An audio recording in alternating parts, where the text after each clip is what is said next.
what's up, everybody? So the other day I did a leg workout, but it was more of a glute emphasize workout. I kind of switch it up from time to time. I'll do quad emphasize leg days, hamstring emphasize leg days, and then some days I'll do like a glute kind of dominant focused workout.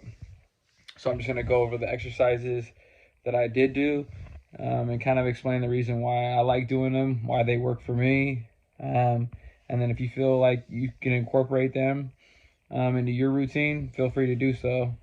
All right. So, anyways, I started off with Bulgarian split squats.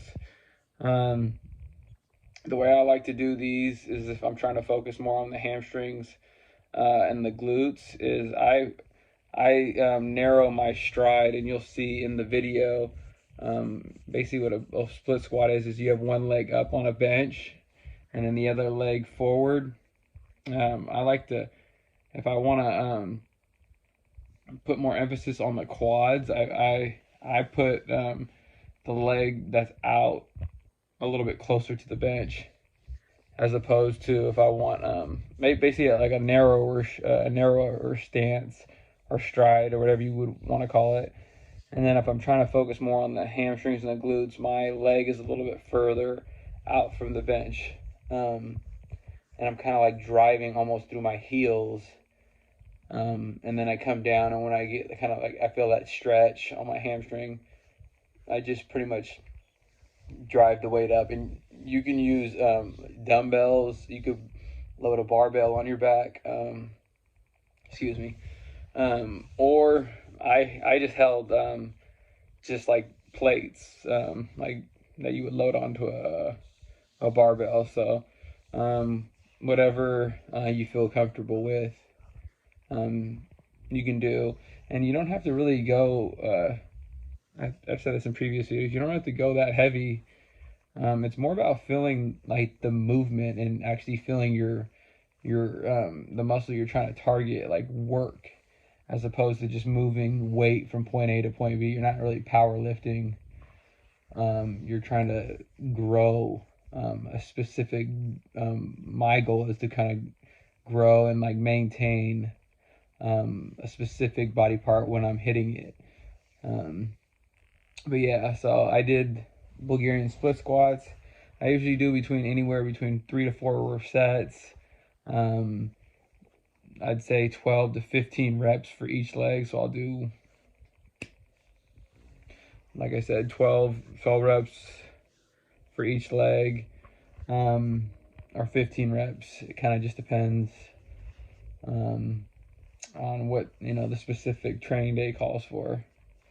And when it comes to reps, like rep schemes and stuff like that, anywhere between like 3 to 5 reps, that's more like strength training. 8 to 12 reps is more like your hypertrophy range, like kind of like building hypertrophy is like building the muscle.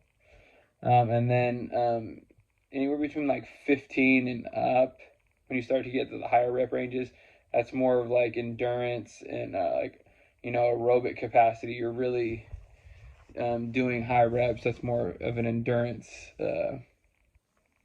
type of workout. Then next I did dumbbell hip thrust.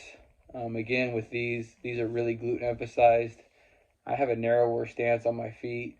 You kind of just gotta gauge it for yourself, find what feels comfortable for you. You can also use a barbell. You could put like a pad on it, so it doesn't like dig into your torso. I just use a dumbbell, put it on my legs, my quads, and pretty much, like I said, you've got to find like a nice stance. Some people go wider, some people go more narrow, and pretty much just put the weight on like I said, on your torso. And I really like the you're trying to you basically go down, and you're really trying to flex your glutes at the top, fire your glutes at the top.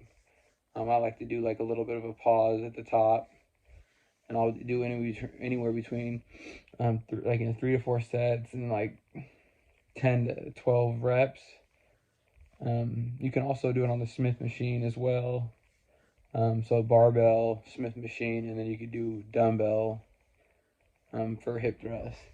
And then those are a really good way to isolate the glutes, by the way.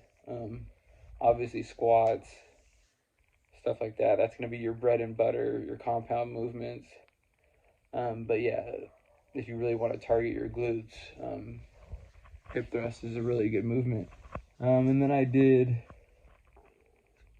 stiff leg deadlifts, which is more of like a posterior chain movement. Really focuses on the hamstrings, glutes, and even a little bit of the lower back. Again, you got to kind of find your stance. I like to go a little bit maybe more narrower than shoulder width apart. And then you're just pretty much hinging at your hips, bringing the weight down to track your shins, and you're almost dragging it up against your shins, but not really. And then I like to do like a little contraction at the top to kind of engage the back a little bit. Great movement. I have a slight bend in my knees, and when I really feel the stretch at the bottom of my hamstring, that's when I know it's time to come up from the movement. And again, like, don't let the weight get out in front of you. You don't want any rounding of your lower back. Keep a neutral spine. Because if your lower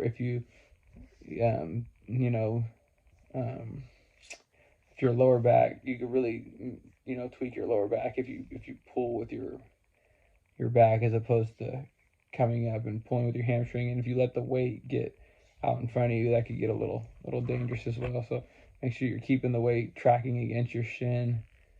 And like I said, don't let it get out in front of you. And the last one I did was sumo stance with sumo stance deadlifts with dumbbells. You could do it with barbells. Some people use barbells. Some people use double overhand grip. Some people use a hook grip. I just took 2 dumbbells. I think they were like 70-pound dumbbells, and just did neutral grip deadlifts, sumo deadlifts. And sumo deadlifts is you have like a wide stance. Your toes are out, and this really helps engage. For me, the glutes. It really helps fire them, and you'll see it in the video. Again, I like to keep a neutral spine. You don't ever want to round your lower back or anything like that, because it could get a little dangerous.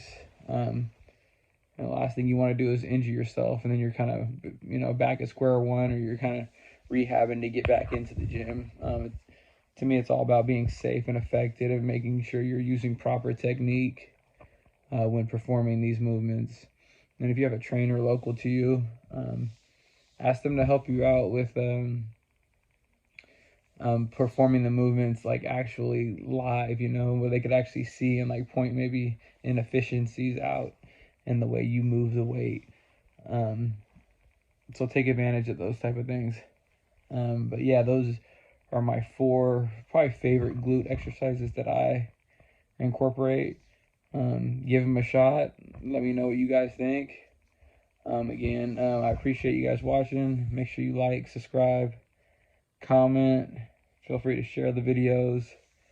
And give me some ideas of what you'd like to see in the future in terms of maybe workouts, maybe nutrition, stretching, I don't know, different like other stuff, lifestyle stuff, fitness-wise. You let me know. But that's going to do it. Give that workout a try. I'll put the video at the end of the workouts at the end of the video like I always do. But yeah, that's going to do it. I appreciate y'all. Make sure you guys subscribe. Check it out. All right, I'm out. Peace.